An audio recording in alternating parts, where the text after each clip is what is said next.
5.3 और उसका 8वां सवाल क्या बताता है। हमें क्या क्या दिया हुआ है। ए एन दिया हुआ है, कितना दिया है, 4 दिया है, ठीक है। डी क्या दिया हुआ है, 2 दिया हुआ है। एस एन कितना दिया हुआ है, -14 दिया है, -14 दिया है, ठीक। और फिर उसके बाद हमें बोला क्या है निकालने के लिए, एन पता कीजिए और ए पता कीजिए, ठीक। तो देखो इसका जो लॉजिक हमें लेकर के चलना है वो कैसा लेकर के चलना है कि 2 समीकरण बनेंगे। क्या बनेंगे, 2 समीकरण बनेंगे और 2 समीकरण के मदद से हमें 2 अज्ञात चीज़ें, ठीक है, 2 अननोन चीज़ें हमें पता चल जाएंगी, ठीक है। कभी भी अगर हमें 2 चीज़ें पता करनी हो और देखो एक एन का दिया हुआ है और एक एस एन का दिया हुआ है, तो दोनों के लिए क्या लगेंगे, दोनों के लिए इक्वेशन ही बनेंगे, ठीक है, ठीक। तो हम चालू करते हैं। सबसे पहले एस एन का, कभी भी एस एन से स्टार्ट करने में क्यों छोटा पड़ता है, ठीक। तो ए एन का फॉर्मूला क्या है, A N is equal to A plus N minus 1 D, ठीक है। ए तो पता नहीं है, ए मालूम नहीं है हमें, उसको उसी तरह से रखेंगे। एन भी नहीं पता है, -1, और डी हमें पता है क्या है, 2 दिया हुआ है और इसकी वैल्यू दी हुई है, ए एन की वैल्यू दी हुई है वो कितनी है, 4 है। इसे हम क्या मानते हैं, 1, ठीक है। इसको थोड़ा सिंप्लीफाई भी हम कर सकते हैं, सिंप्लीफाई क्योंकि आगे करने के लिए आसान पड़ेगा। क्या हो सकता है, a प्लस 2 को अंदर मल्टीप्लाई कर दो तो ये हो जाएगा 2n और -2 इज इक्वल टू 4, ठीक। ये हो जाएगा a प्लस 2n, इसको हम वहाँ ले जाते हैं तो ये हो जाएगा कितना, 6।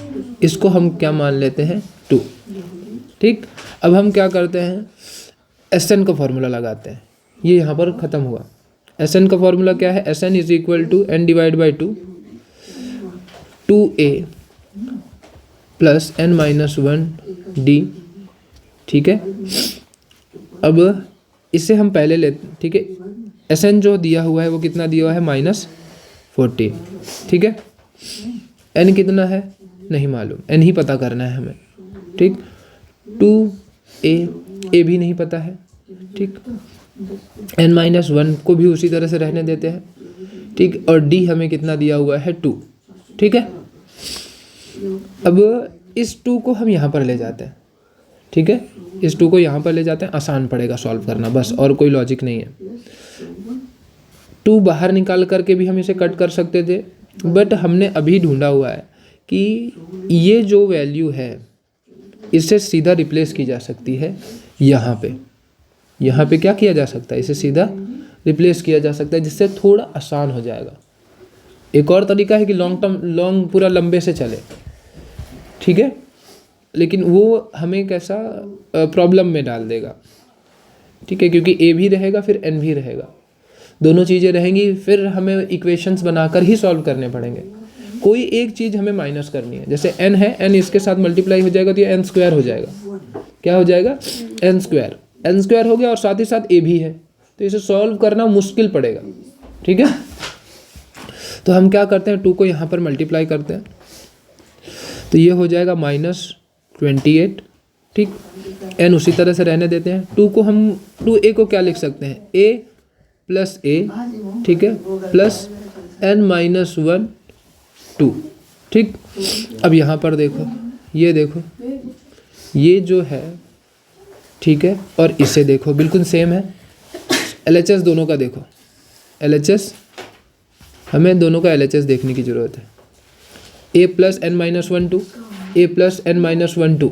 अब इसकी जगह हम क्या लिख सकते हैं, 4 लिख सकते हैं, ठीक है। अगर LHS सेम है तो RHS तो सेम बताया ही जा रहा है, ठीक। -28 उसी तरह से रहने देते हैं, ये डालना, therefore लिखना ज़रूरी है, n a प्लस 4, ठीक है, डायरेक्ट रिप्लेस हो गया, ठीक है। अब n को भी हम अंदर मल्टीप्लाई करते हैं तो इधर है -28 is equal to an plus 4n, ठीक। इससे इक्वेशन के हिसाब से लिख लेते हैं, ये हो जाएगा an plus 4n is equal to minus 28, ये हो जाएगा हमारा इक्वेशन 3। अब इक्वेशन 3 को देखो, ठीक, और हमारा इक्वेशन 2 देखो, ठीक। अब इन दोनों में से जैसे यहाँ पर दो अननोन चीज़ें हैं, एक ये है एक ये है, ठीक है, और यहाँ पे भी दो अननोन चीज़ें हैं, एक ए है और एक एन है, ठीक। इससे हमें एक कोई अननोन चीज़ों को कैंसिल कर देना है। क्या करना है? एक एन, किसी भी एक चीज़ को क्या कर देना है? कैंसिल करना है। एक तो एन पूरी तरह से चला जाए या तो फिर ए पूरी तरह से चला जाए, ठीक है, जिससे हमें सॉल्व करने में आसानी होगी, ठीक है। यही हम लॉजिक लेकर के भी चलते हैं। अब देखो, अगर हम n को कैंसिल करना चाहते हैं, ठीक है, तो एक n है, इसको अगर हम 4 बनाए, क्या बनाए? 4 बनाए, और यहाँ पे भी 4 है, ठीक है। दोनों को अगर हम कैंसिल हो सकता है, उसको हम इक्वेशन 2 को हम 2 से मल्टीप्लाई कर दें और इक्वेशन 2 को माइनस कर दें इक्वेशन 3 से, तो ये टर्म तो ख़त्म हो जाएगा। पर प्रॉब्लम ये है कि n यहाँ पे भी लगा है, n यहाँ पे भी लगा, n ख़त्म नहीं होगा, अभी भी दो अननोन रहेंगे ही। तो हम इसको नहीं कैंसिल करेंगे, हम इसी को कैंसिल करेंगे, ठीक है। तो जिसके लिए हमें क्या करना होगा? जिसके लिए हमें इक्वेशन a को इक्वेशन 2 को n से मल्टीप्लाई करना पड़ेगा। क्या करना पड़ेगा? इक्वेशन 2 को n से मल्टीप्लाई करना पड़ेगा। तो हो सकता है कि माइंड में आए कि इधर भी तो फिर, लेकिन यहाँ पे फिर n रह जाएगा। पर देखो, यहाँ पर n स्क्वायर हो जाएगा, a पूरी तरह से ख़त्म हो जाएगा, क्योंकि ये an हो गया और नीचे भी an है, ठीक है। तो 2 - 3 करेंगे, इक्वेशन 2 - 3 करेंगे तो an पूरी तरह से फिनिश हो जाएगा, ख़त्म हो जाएगा ना, ठीक है। तो अब हम क्या करते हैं, इक्वेशन 2 को इक्वेशन 2 को मल्टीप्लाई करते हैं किससे? n से, ठीक। तो क्या है इक्वेशन 2? हमारे पास क्या है? a plus 2n is equal to कि क्या था वहाँ पे? 6। a plus 2n is equal to 6, ठीक है। इसको हम क्या करने वाले हैं? 2 से मल्टीप्लाई करेंगे, तो ये क्या हो जाएगा? 2 से नहीं, n से। किससे?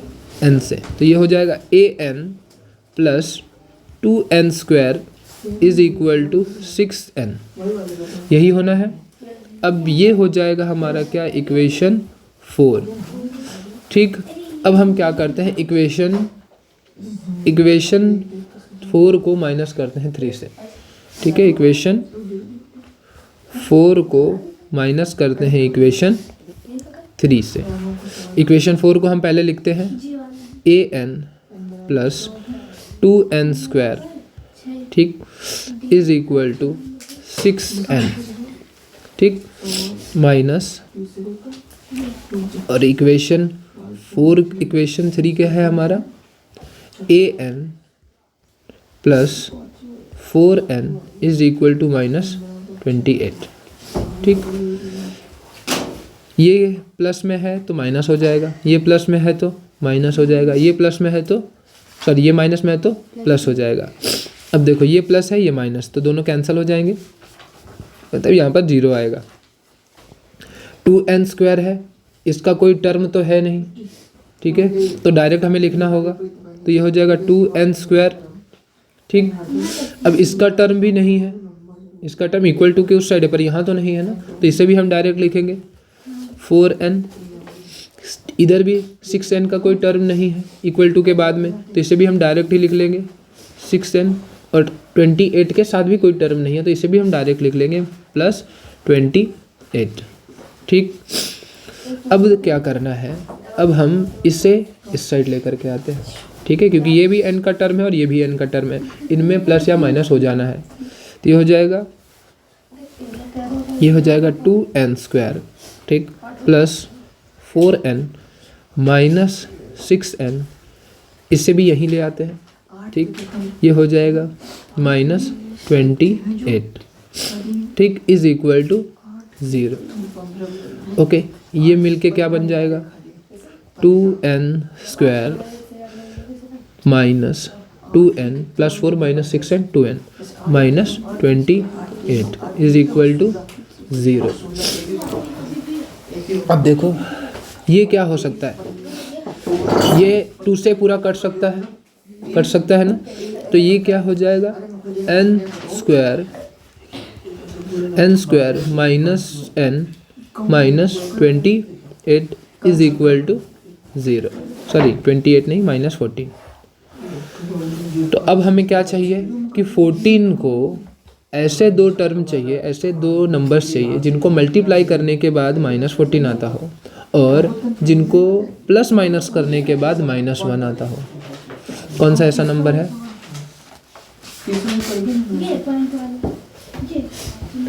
कौन सा ऐसा नंबर है?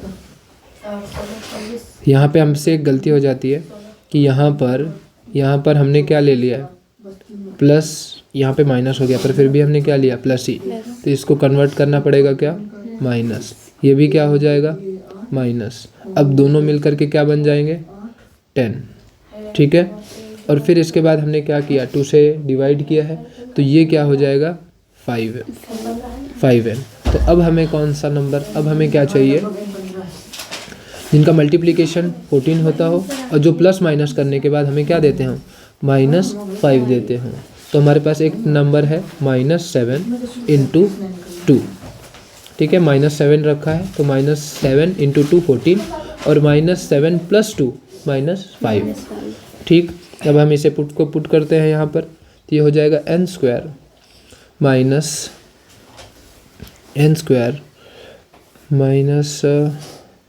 2 प्लस 2n, ठीक है, -7n minus 14 is equal to 0, ठीक। यहाँ पर कॉमन, इन दोनों में कॉमन हमें ढूंढना है, इन दोनों में कॉमन हमें ढूंढना है, ठीक है। अब इन दोनों में कॉमन क्या है, सिर्फ n। अंदर क्या बचेगा हमारे पास, यहाँ पर हमारे पास क्या बचेगा, अंदर n बचेगा और इधर +2, ठीक। इन दोनों में कॉमन क्या है, -7, राइट। अंदर क्या बचा है, n, और इधर माइनस है, इधर भी माइनस है, तो हमें अंदर क्या लेना पड़ेगा, अंदर क्या लेना पड़ेगा, हमें प्लस लेना पड़ेगा। तो माइनस प्लस माइनस, और इधर क्या है 7 2 इज इक्वल टू 0, ठीक। तो इन दोनों में कॉमन n+2 है, n+2 हम कॉमन रखेंगे और यहाँ पर बचेगा n, इधर का n और इधर का -7, ये हो गया हमारा 0, ठीक। अब दोनों को अलग अलग करके हम लिख सकते हैं, तो एक हो जाएगा n+2 इज इक्वल टू 0 और दूसरे साइड हो गया n-7 इज इक्वल टू 0। यहाँ पर जब हम सॉल्व करेंगे तो n इज इक्वल टू -2 होगा, जो कि पॉसिबल नहीं है, पॉसिबल नहीं है। क्यों पॉसिबल नहीं है, क्योंकि कभी भी पद नेगेटिव में नहीं जा सकते, कोई भी चीज़ होगी तो कम से कम 1 होगी, ठीक। तो -2 तो नहीं हो सकता है, तो इस वजह से हमारा जो n निकल कर के आएगा वो क्या आएगा, 7, ठीक है। फिर इसके बाद हमने n तो पता कर लिया, दूसरी चीज़ हमें क्या पता करनी थी, a पता करना था, ठीक। तो इक्वेशन 1 जो है, इक्वेशन 1 में उसे पुट करते हैं। किसी भी इक्वेशन में जितने भी हमने इक्वेशन निकाले, किसी में पुट करोगे तो हमें आंसर a मिल ही जाएगा। लेकिन हमारा मेन काम क्या है कि कितना आसानी से हो जाए। तो जो हमारा इक्वेशन 1 है वो सबसे आसान था, इक्वेशन 2 जो है वो सबसे आसान था। वो क्या था, a + 2d is equal to 4, यही था ना, sorry a + 2d is equal to 6। देख लेते हैं, तो a + 2n is equal to 6, मैंने d लिखा है, उसे हम a बना लेते हैं, n बना लेते हैं, ठीक है। n तो अभी हमने ढूंढा 7 है, ठीक, ये हो गया 6, तो ये हो गया हमारे पास a + 14 इज इक्वल टू 6, ठीक। तो a is equal to 6 minus 14, तो a इज इक्वल टू क्या आएगा, -8, ठीक है। समझ आया, तो ये हमारा रहा आंसर।